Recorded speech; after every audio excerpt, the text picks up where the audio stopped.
got this group of 12 projects, many more students that contributed to these projects, students from freshmen to graduate students from a multitude of departments. And I mean, we all know why we're here, right?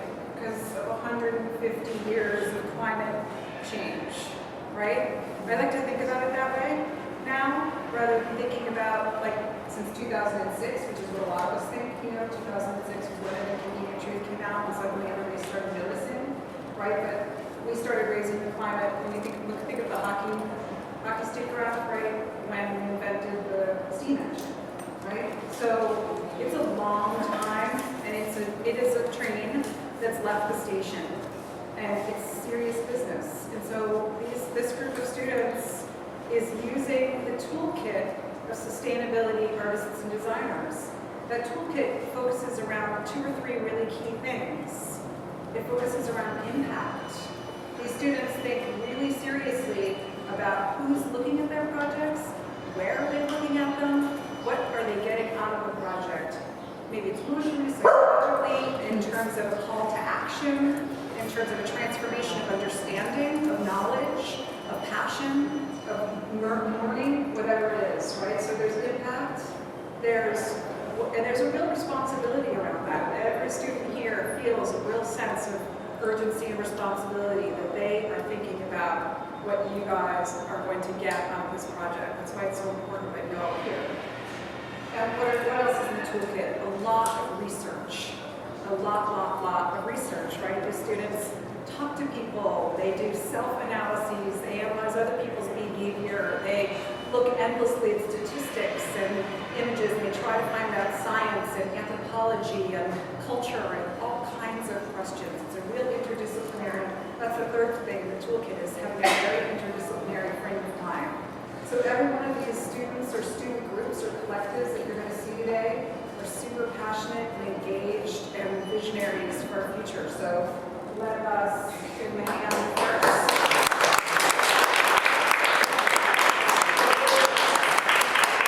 I introduce myself. I'm Jane Marsching. I'm a Sustainability Fellow. I teach in Studio Foundation, sometimes in SIM, and also in the grad program. We've had a sustainability initiative here at MassArt. This is our 4th year, where the goal is to ramp up, increase, and drive more and more serious, responsible sustainability, knowledge, education, and projects and curriculum right across the college. So this is just one of the many things we can do. We have a website, sustainability.massart.edu, and we're on Facebook at MassArt Sustainability.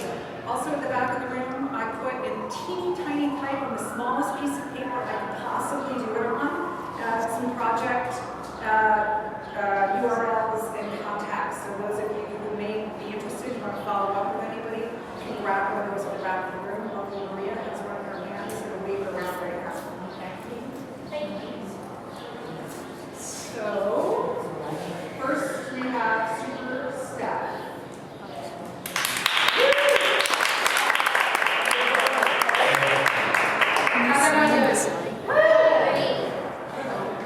Alright, so I'm Steph, I'm a freshman transfer. So I really like art, obviously, it's my career. I noticed that there's a lot of sustainability in the art world lately, and it's becoming an up-and-coming thing. A lot of these artists use different materials, or maybe they just include it as a theme in their work. And I thought that it was really interesting, but there's not really like a collective place for all of these people to connect and show their art to each other. Kind of like how we have Facebook, like that's how we talk to each other, but like we don't have anything like that for art and sustainability. So I decided that I should start my own little network called the Green Arts Network. So it's here now for artists to share their work online, but it's also so that we can start hosting our own events and we can actually meet each other in person and show each other what we've been working on and keep refreshing it to everyone's minds, because once it's out there, it should be like sent to everybody. Everybody should hear about it, everyone should know about it. So yeah, so we start out with an online presence, so we have a Facebook. So each week we post a different artist, and sometimes more than once a week.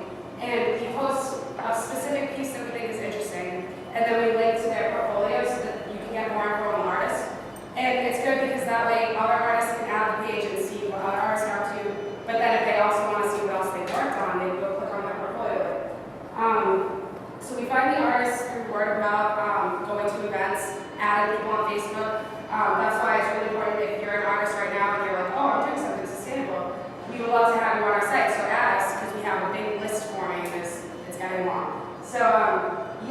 So we urge you to stay updated through Facebook, but we're trying to go onto Twitter and Instagram as well. So the goal ultimately is to establish a huge network, but also to have events where we can actually showcase this work and artists of all kinds can perform, because not all artists just paint. Some of us do installations and experiences. So our first pilot event will be in Mobius in Cambridge. It's pending August, but if you add the Facebook, you'll be updated on that. And then the other event is going to be here at Mass Art at the Posing Center. Right now, our team is just us three here, and some volunteers that we have. Josh is our event manager. He's going to organize all the events and execute them. Jose is our social media coordinator to make sure everything is up to date. But we're still looking for a lot of help, so we could use anyone. If you're an artist, we want to feature you. If you want to do photography or video, we need someone to represent us, to talk to people. If you're good at talking to people, writers, graphic designers, freelance work, all kinds of stuff. So if you're interested in any of this, we have little flyers here that you can take and you can email me.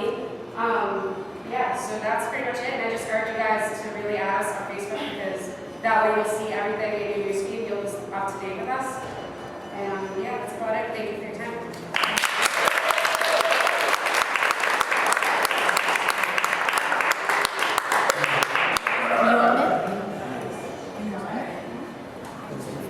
Notice that's event, everyone. All right. So for my studies in this class, I did over 15 interviews and I asked people how they consciously try to stop climate change. And the majority of the interviews I did, people said that they recycle. Not having any further information for them, I did some research about where are recycling layers. So the top right photo is from a waste dump in Ghana. The right is a family-run workshop in China. And the bottom is a worker from Pakistan. These are people who process our electronic recycling, who come into direct contact with metals and chemicals that are extremely harmful and toxic to humans and the environment. According to the Guardian, most of them died from cancer in the early 20s. To cheaply process recyclable matter and extract materials that can be reused in cheap production, we coerce these people into these working conditions. We use them as cheap labor, stomping grounds, and we control their markets, and our demands push the supply. And that's if our waste is consent to be recycled. We send much of our paper and plastic to China to be processed for recycling on huge boats, bigger than football fields. It uses huge amount of fossil fuels, and this uses an infinite. So the waste we send is often contaminated and not recyclable. It ends up in landfills in China. And China was having enough of this and implemented the green bans. And with this system, China inspects the garbage, and you can see that in this photo. If it's contaminated, they refuse it. They send it back. The garbage goes all the way back to America on these huge ships. So glass is another issue. The sorting of the glass takes a lot of time and energy. And once it's broken down, the colors are mixed together, and to sort them out and break up the colors, it takes more time and energy than it does to use virtual materials. So here, not only are people living in trash and sorting trash in other countries, the statistics show that we put our dumps in minority towns, and we see this even in Boston. This is a dump in Roxbury.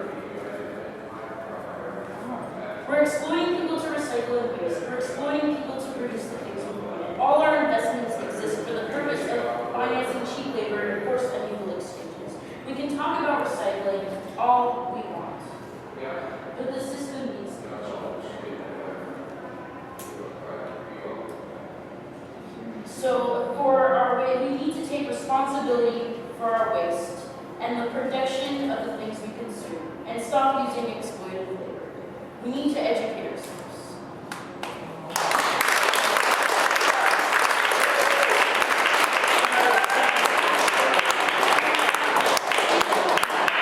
If you guys would like to know any more about this, you can talk to me, and I can give you some more specific information about my sources.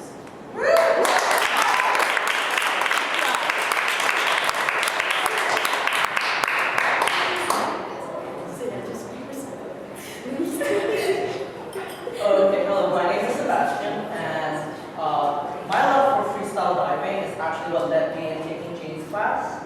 And recently I realized a huge change in my environment back home when I'm diving. And I noticed that plastic waste is one of the greatest materials that visually are apparent to many people, but it's not to anything. And so I explored this by my personal plastic assessment, where I surveyed my environment and visually distinguished the plastic materials from the landscape of the environment itself. From this, I noticed that the root of this problem is actually the consumptive nature of our culture. As I surveyed my plastic assessment in supermarkets, I had this stupid thought that, wouldn't it be funny if to make a catalog of just the container of the product itself? So this led me to the creation of my plastic catalog. This plastic project is an interactive, experiential media that acknowledges the beauty, form, and function of plastic containers and objects away from its actual commercial product. This project purposes to raise awareness of toxicity and devastating impact of plastic production and waste to the environment and people. So basically, my project is also not raise awareness, but it enables people to actually a place where people can learn and participate. So within my plastic project, the plastic catalog consists of different plastic containers that we currently collect. It categorizes different types of plastic, which often a lot of people aren't aware of. Another component of I changed within my plastic project is the greenhouse gas which it produces, which I exchanged with what we usually see in catalogs, the price of the product. So as you can see here, there's three different labels of identification. You can either trash, recycle, or upcycle. So if you trash, it's going to pop out an image of a landfill. And if you're recycling, it's going to say recycling costs, food, plant supplies, and energy.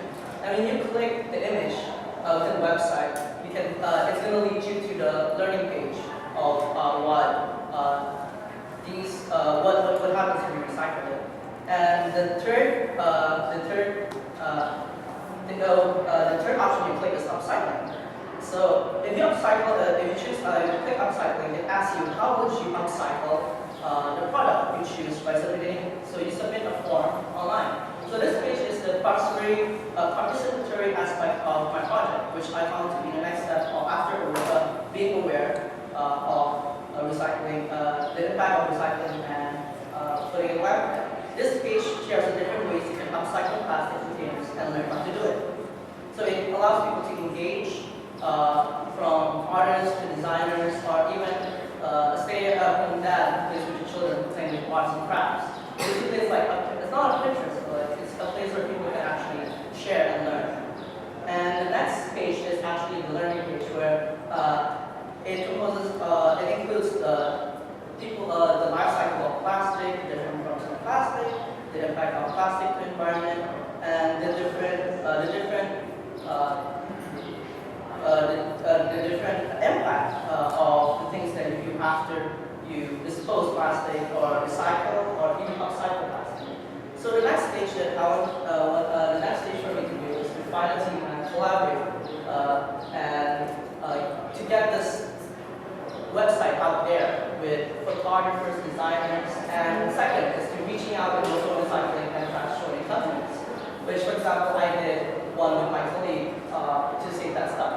And I did an internship, so this is my project, but I'm planning to do an internship back home in Indonesia, where they sort out materials that are not 100% recyclable and make them into products. And it's also a form of education and engagement in social context.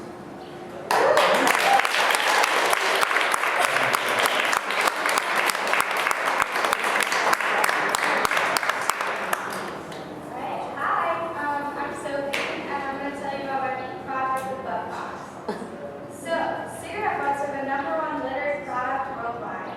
The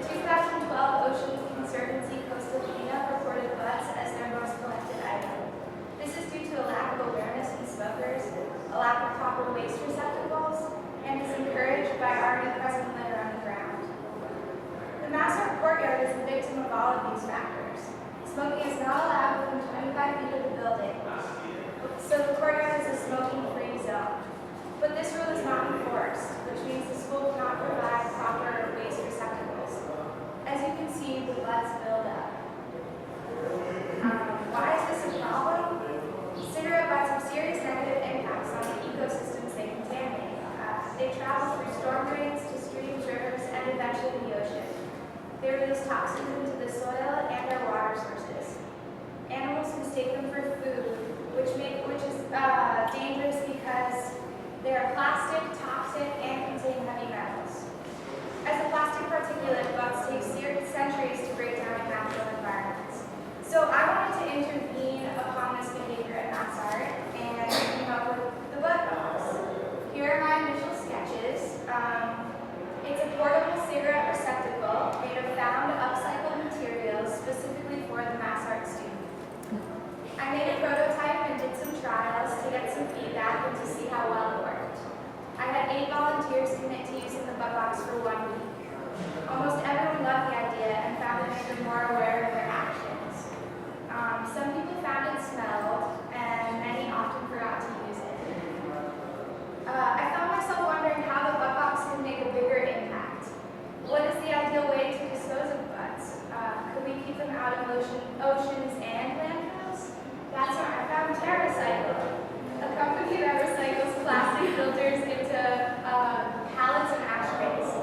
So join the TerraCycle Cigarette Waste Brigade, and they will provide you with free shipping labels to send on your butts. For my second trial, I made more prototypes. I added lids to the pouches and designed a deodorizing feature. I provided information about TerraCycle and public places to dispose of butts so that I could collect them to ship. I came up with an idea for a courtyard cleanup that would beautify the space in hopes of discouraging littering. I held 2 courtyard cleanups. One was very successful. These photos are from that cleanup. I had class join me, and we calculated collecting nearly 3,500 butts in under an hour. The results from my second trial were also very positive. Testers liked the idea and tried hard to commit, but 2 aspects of the project became very clear to me. First of all, it's very hard to change your ritual actions. Even I slip and throw butts on the ground sometimes. Secondly, it is not sustainable for me to continue making and gifting these objects. The cost and labor is too great, but I did not want to sell them, so I needed another solution. And the future of the butt box is a do-it-yourself butt box manual. I think a small physical or digital maker's manual will allow this project to transcend my physical limitations. It allows participants to personalize their own box and take true ownership of the impacts of their waste.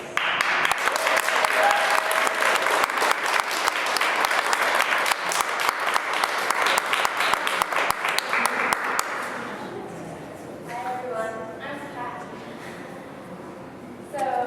My project is about BPA and toxic plastic, and it consists of a poster design and a sculptural installation. This is a previous assignment that led me to my final project. It is an inventory of my health and beauty products based off of my own plastic consumption. Out of a total of 38 products, about 60% were not recyclable. This is another previous assignment. It is a life cycle assessment of an amino face wash during its production stage. I found that plastic was not only in the packaging, but the product as well. It was alarming to me that synthetic materials were in my fine beauty products. These results made me think of my own exposure in my everyday consumption. BPA, controversial additive in food and packaging, is also found in the ink toner on receipts, and is especially harmful to women and children. Because I have been waitressing for the past 2 years and touching receipts,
could be, enlivened by other settings.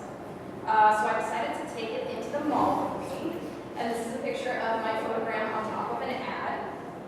And consumerism and plastic kind of go hand in hand. It makes it very easy for us to, take things places, buy things, packaging, everything. So I really liked how as a capitalistic society, these ads were everywhere, and so I could just plaster my photograms on top of them and see how that changed it. And this is another one, this is the Dior store. And I really liked how the backlighting kind of made it look like a real X-ray. Because originally I wanted to do these on sort of like a faux X-ray table and put them in a gallery, but I thought this was so much better because it was out in public and people were interacting with it, and it was also the ads to take into account. And this is another one, this is kind of like a changing ad. And ideally, I think I would like to have these be huge ads in themselves and be put into public places, sort of like these in malls and bus stops and so on and so forth. But I did like how it was interesting to see how they interact with things. So going forward, I want to make them bigger. I think I want to make them bigger. I want to put them in different contexts. I also want to see how the public interacts with them. And there was a lot of ones that I wasn't able to make big, so I brought some samples over there, and there's a little rate table, and you can kind of put them out in the library and take a look at them. But yeah, that's my idea, so thanks for listening.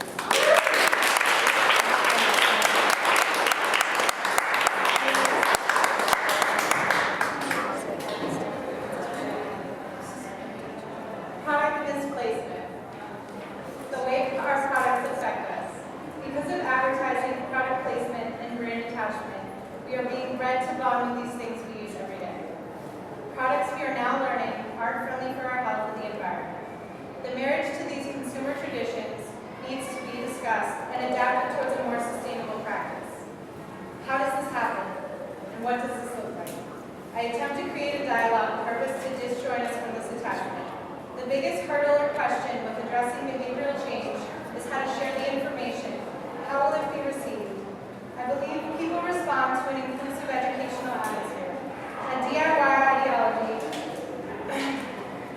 that is the foundational ethos of the zine. During the Depression, writers and artists out of work developed the beginnings of what is now the modern zine, a dialogue created based on a command of conversation in a place outside of capitalism, as it was failing to function. Later repurposed by the 90s feminist punk movement as a method of guerrilla activism, the accessibility and connotation of the zine makes it presently appropriate. Based on the single story of brand attachment from Dolly, I illustrated a zine. From her experience of Bon Ami, the surface cleaner, was an example of product placement and brand attachment handed down from her through her mother. Mine was Ajax.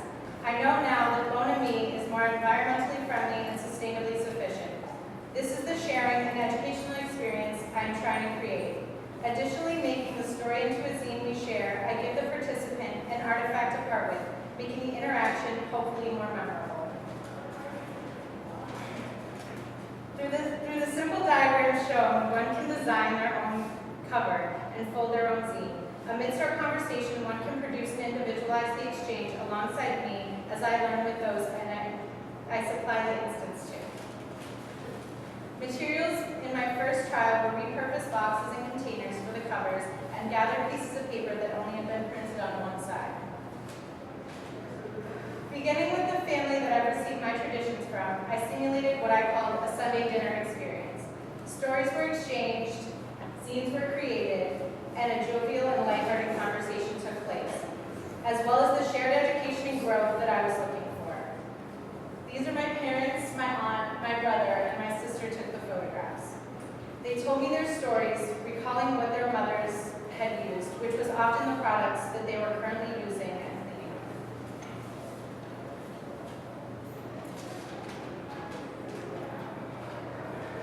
Continuing the experience I've designed is important. There is more to be learned, but was undoubtedly fitting to begin with my family. As heard earlier, Steph Houghton, say that wrong? Did I say that? You said it right. is coordinating and planning a perfect place for this conversation to continue and diversify. On October 16, 2015, at the Poston Center, Mass Art, it will be the first Green Arts Network event. I will be there bringing my zines, and hopefully you can make it to share your stories and education and leave you sustained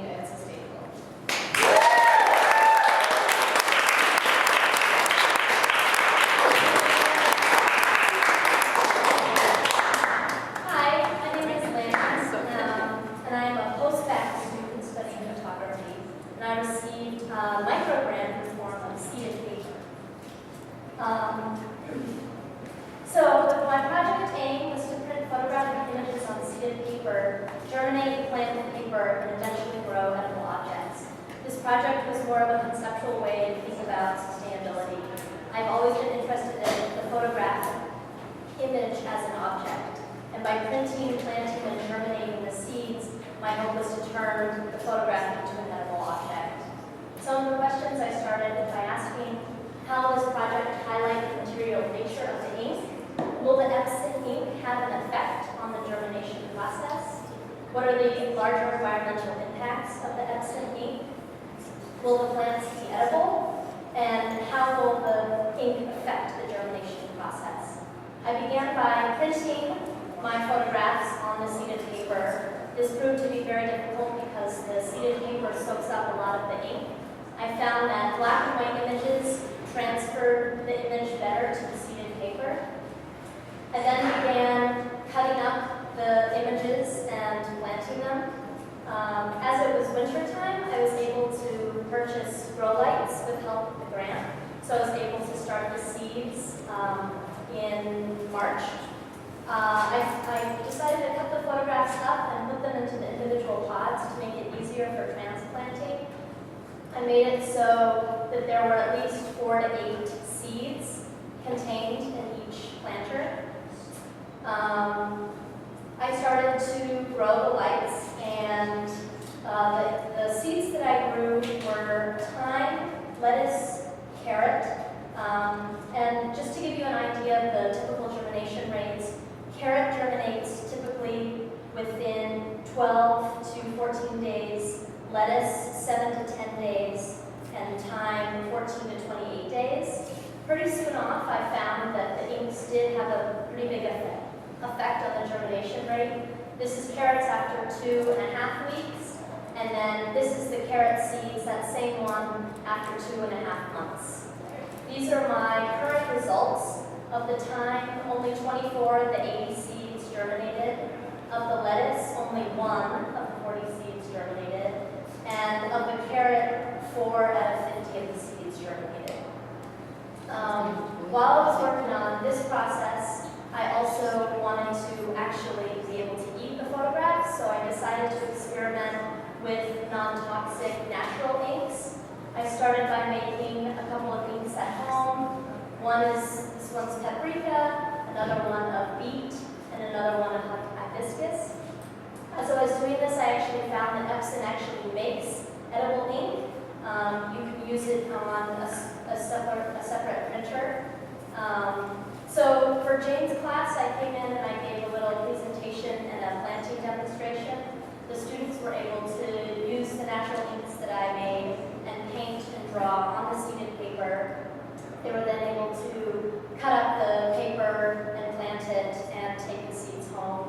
As of now, none of those seeds have germinated. So this project was difficult for me because I had to show something that didn't really happen. I have a lot of next steps in mind. I'm going to still test the soil to see if the seeds are toxic from the Epson ink.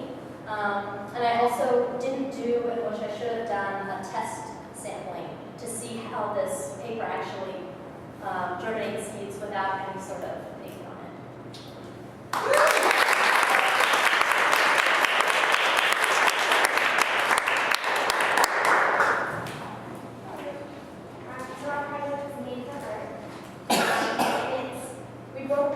That the more education and information is provided to the consumer, the faster sustainable adoption can be developed in terms of popularity, accessibility, and affordability.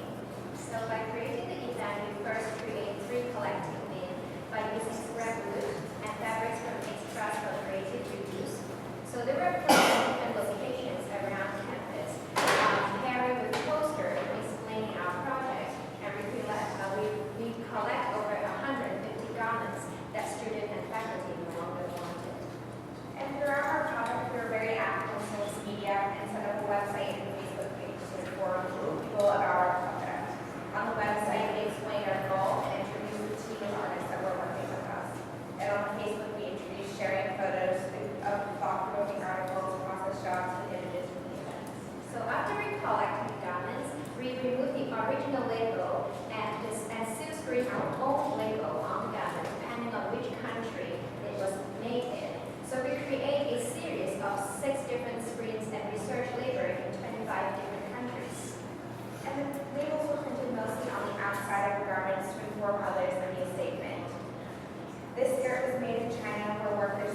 $21.26 an hour, and can work up to 72 hours a week, especially with collections for being received. As you can see from our clothes too. And these ones here. Yeah. So after we finished the upcycling of the garments, they were free for the public to take away during our event at pop-up stores.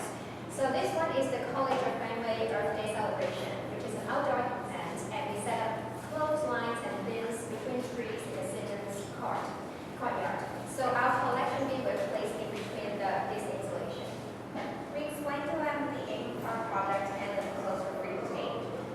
And after they found something they liked, they wrote the response to the question sewn onto the garment, and then the answer was cut off and we could bring the clothes home.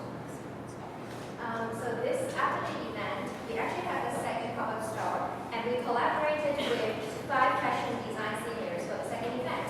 So the designer created a own label by providing a living wage, hours spent on construction, and also the material cost. So we calculate the retail price from there, and the cheapest retail price among all 5 outfits that was created was $673. So it makes us rethink the price of clothes by relying on the store, and we think who paid the price. So the photographs were set up at our second event in Massart Tower lobby. The setup was similar to our other event, and we included music and food to make it more like a fashion boutique. 80% of the clothes were taken from the event, and the remaining were set up as part of the food store. So after the clothes were gone, the only thing that left were the responses that we had. We documented our whole event in the form of an artist book, and we believe that an event can be ephemeral, but documentation and individuals' experience can help spread our message.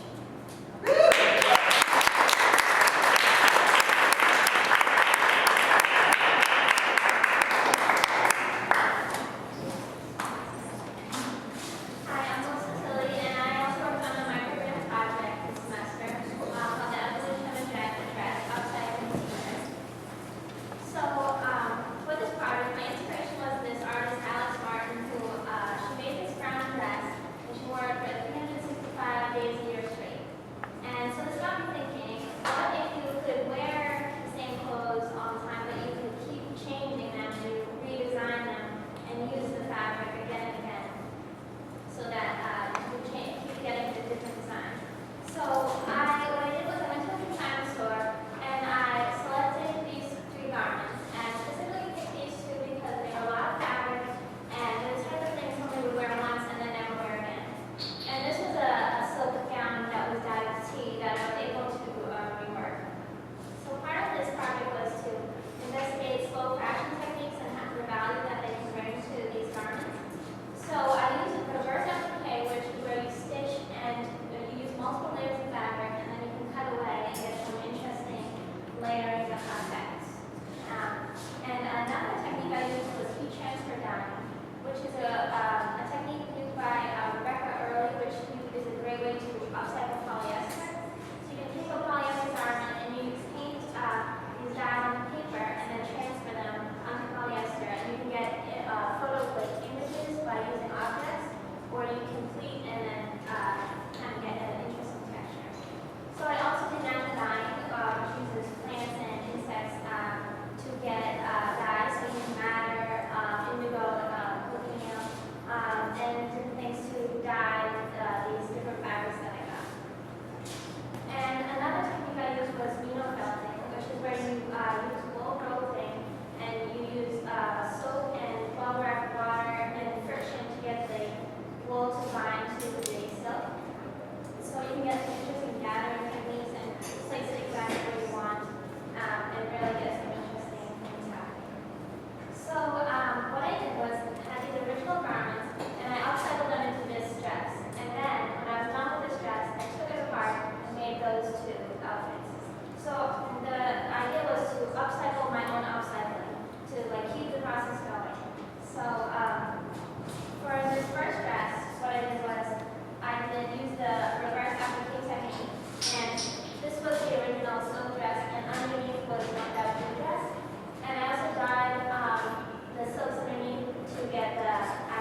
Restore. But you can ask us questions anytime you see us. Yeah, so this is going to be the happiest presentation of the night. This is all about our successes this year. We're an upcycling store on campus. We get everything we have in the store is donated to us. Everyone that works for the store is volunteer, so everything is completely free. We had the most volunteers this year, 17, which is double what we usually have. We had volunteers from MCPHS, Emmanuel, and at the very end of the semester, we have someone from Simmons Commit. Something else great that happened is that because of the most volunteers, we had the most hours of operation this year. We were 40 hours a week, which is a 60% increase from last spring. And we also started using chalkboard signs for our frequently changing hours to save a lot of paper. This is actually really great because that's that many more hours that people can come into our store, take things for free, turn them into something else. From September 2014 to current, we've had about 2,900 customers. That's 2,900 people that have come into the store, taking something, turned it into something else, instead of just it going into a landfill. That's a 160% increase from the 2012-2013 year, which is really astounding. We did a lot of events this year with COF and Pro Art Schools. One of the things we did was go to the Emerson Green Gala, which is a series of performances. We got to go for free through Pro Arts. It was all about Earth Day related things. It was super fun, and it was really great to connect with those schools and to meet several other Pro Arts schools there as well. There we met, we had a connection with Boston Architecture College. We started a conversation about forming an alternative model of the Restore for their school. They're a commuter school, so they would be a very different system that didn't involve volunteers because, frankly, if you're commuting, you don't want to dedicate extra hours of extra commuting time to do something for free. But another thing that we did connecting with COF schools was Wentworth used their budget from their sustainability group to buy themselves a bin. We have bins chained up around campus 24/7 that act as mini restores, and now they're going to have one too. We're just waiting on them to print out a professional leading sign for it, and that'll be chained up somewhere on their campus. We also participated in Earth Day along with some other people here. We had a bin full of free things to take, along with paint on the bin and some coloring pages of our logos. It was really successful. We got 3 volunteers just from that, 2 of which were not from Mass Art. We actually met Steph there. Another thing we did to connect with COF, this currently right now, 4 of our bins are on the Simmons campus for their dorm cleanup, so we can collect a bunch of their trash and things that they would normally be throwing away. That's going to be carted back here for anyone to go through. We are open to the public, so it's not just Mass Art students that can reuse that stuff. We also received a micro grant, like a couple other people presenting here. We use that to compensate some of our employees who are not work study eligible. We have a very, very small work study fund, and unfortunately we can't pay most people and can't pay anyone for their full time here. But with this grant, it helps to have more reliable hours and also make a nice scene. We participated in the Muddy River Research Symposium, and we won an award, certificate of excellence for our presentation there. We made this board out of wood from the store, and every single thing on the board is from the store. So totally upcycled board. It was actually really great connecting with people there. We got a volunteer from Emmanuel there. That is it.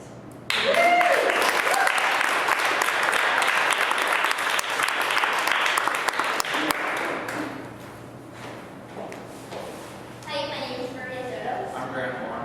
and we are currently freshmen at Mass Art, soon to be sophomores.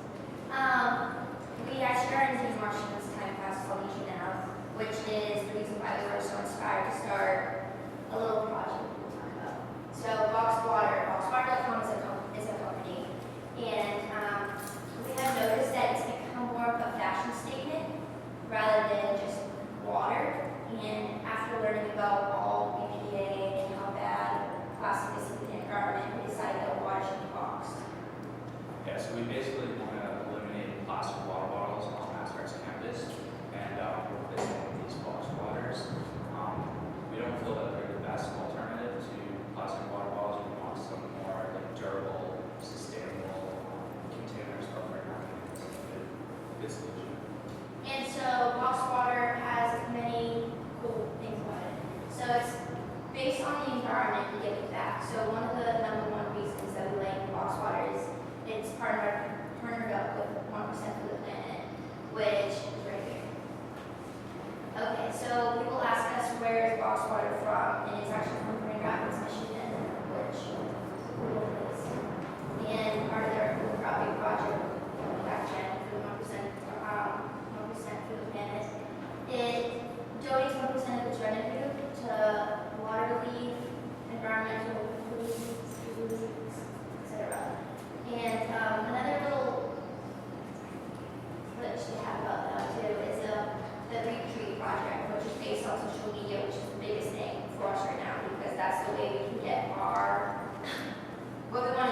out to the community, etc. Yeah, so basically, if you take a picture of the box waters that are they'll plant a tree for every photo that they see. So it's a good way to spread the word about.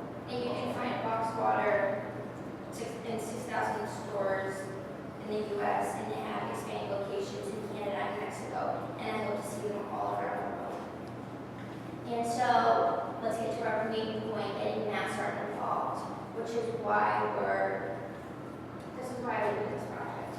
We just want to not go against Charles, but kind of go against Charles and make them stop selling plastic water bottles and bags they come.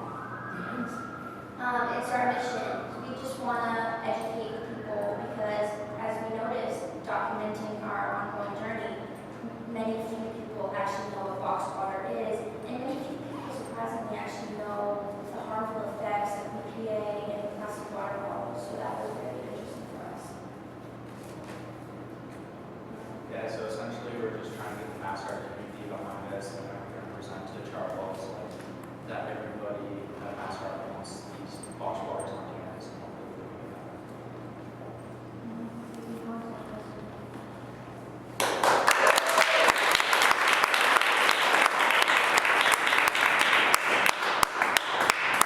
So that was our last presentation. I just want to say that 3 student groups presented. Green Arts Network is a budding student for SGA group starting in the fall officially.